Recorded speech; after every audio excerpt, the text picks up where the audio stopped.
Powerful. Powerful, and it gave me chills, no doubt about it.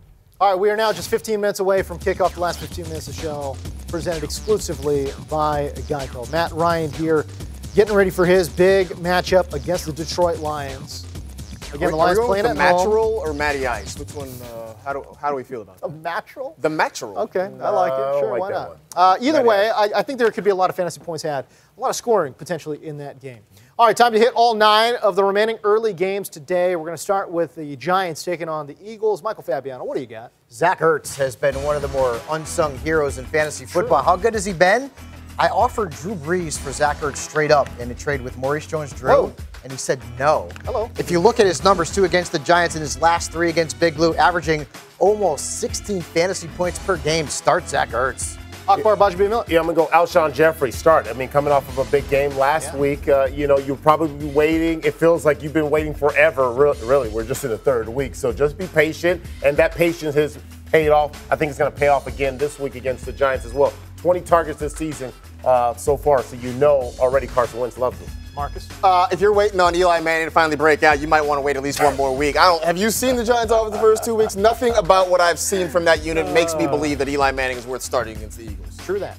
All right, Texans taking on the Patriots. We saw a little bit of this matchup in the playoffs. But Michael Fabiano, what do you see from a fantasy perspective? Well, I'm looking at James White, and we talked about underrated Zach Ertz. This guy's been underrated, one of the better pass catchers in the National Football League among running backs. And look at his snap percentage, too. This is a guy who leads that Patriots backfield in snaps played. Right. He's a target machine. I'd play him as a flex in PPR leagues. Marcus Grant. I ain't scared. I say start Lamar Miller this week.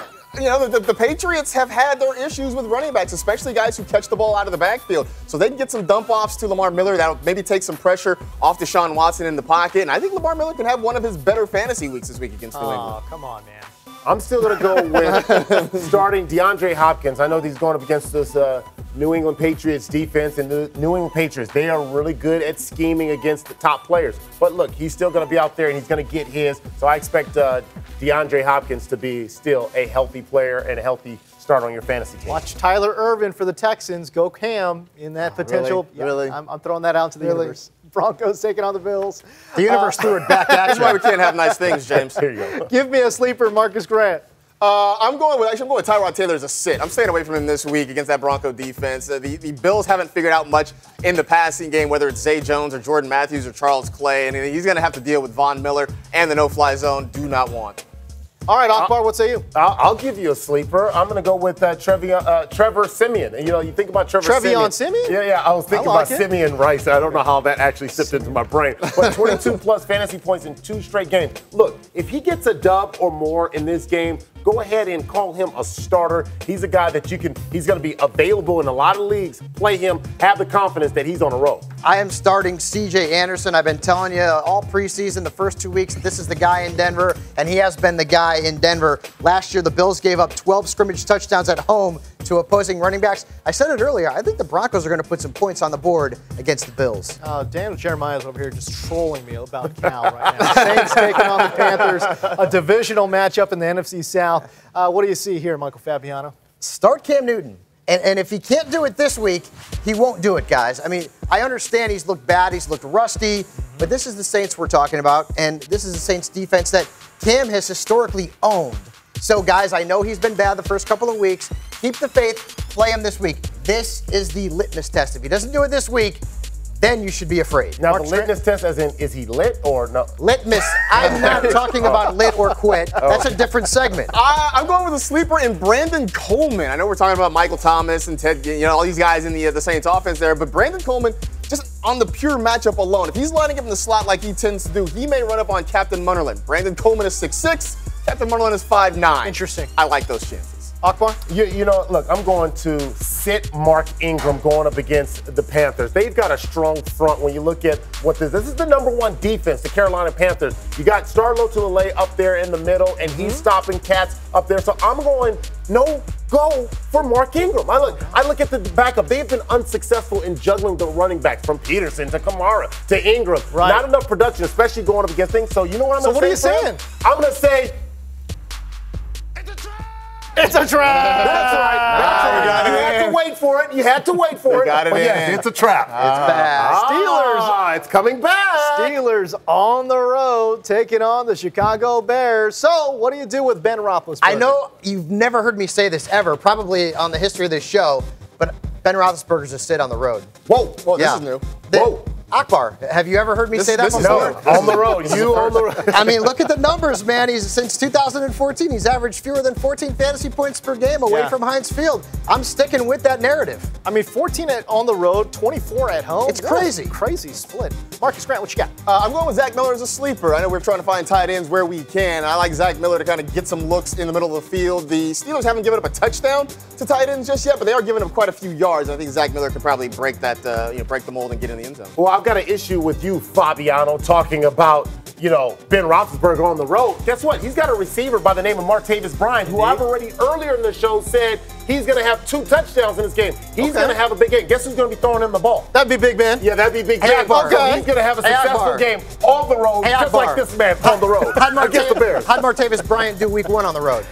Let me tell you how he's going to do in week 3, since we're in week 3. 15 minutes to kick off, presented exclusively by GEICO. Let's talk about the Falcons taking on the Lions. Marcus Grant, what you got? I went with Tevin Coleman as a sleeper in this one. He certainly has he's figured out his role. He knows how to succeed in this role. And against the Lions, and what I think could be a high-scoring game, he should get plenty of targets. Michael Fabiano? PPR sleeper, Theo Riddick. When you look at the numbers, the defense is not good against pass-catching running backs. So go with Riddick in this contest. Yeah. All right, the Bucks. Excuse me, go ahead. No. I was just going to say Marvin Jones is another name you should know about there in this game, too. Bucks taking on the Vikings. Marcus Grant, what do you like here? The Bucks defense, especially now that there's no Sam Bradford this week. They're going to come and get after Case Keenum a little bit, and I go with them as a sleeper defense. They've got a great defensive line there in Tampa Bay. Yeah. All right, Michael Fabiano. And because there's no Sam Bradford, beware of Stephon Diggs. That Buccaneers defense is very good. And last week, Diggs, was not very good from a fantasy perspective. He missed Sam Bradford something awful. Oh, wow. All right. Yeah, all right. Jeremiah. Daniel Jeremiah is throwing stuff. Literally just handed me this. It says Fab's 0-2. I know. Ask him what happened last week. Did you play DJ last week?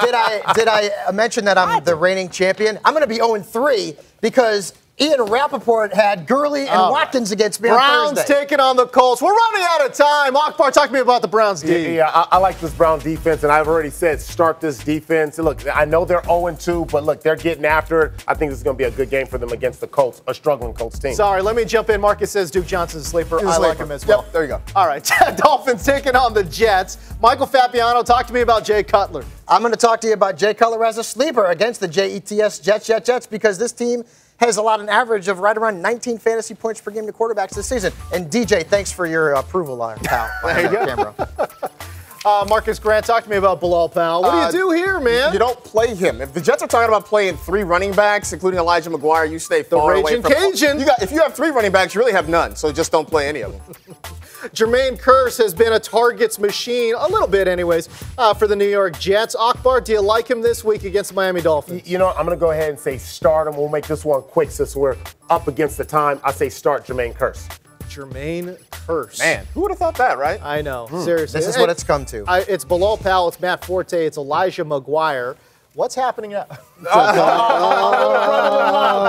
just made an appearance here, huh? Hey, you know you get a check for that, too.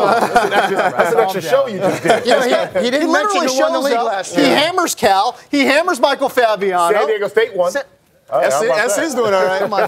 We're good. All right, there you go. Hey, can I give a special shout out, though? Yes, Happy birthday to my brother, whose sack record for 10 years for the Green Bay Packers about to go down today by Clay Matthews. KGB, baby. Happy birthday.